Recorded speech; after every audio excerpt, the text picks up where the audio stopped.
This is the main gate, see. And this wooden structure is not real, this is actually man-made.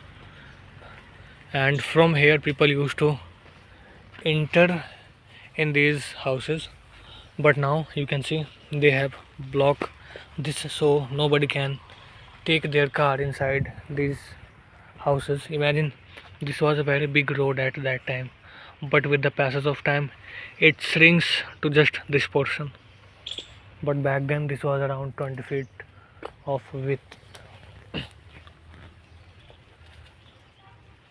See, this is man-made, this is made with concrete and iron rods,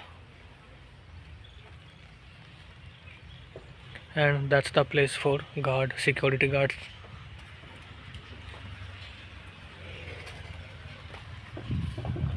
And I think in the night the security guard must be stay in this house.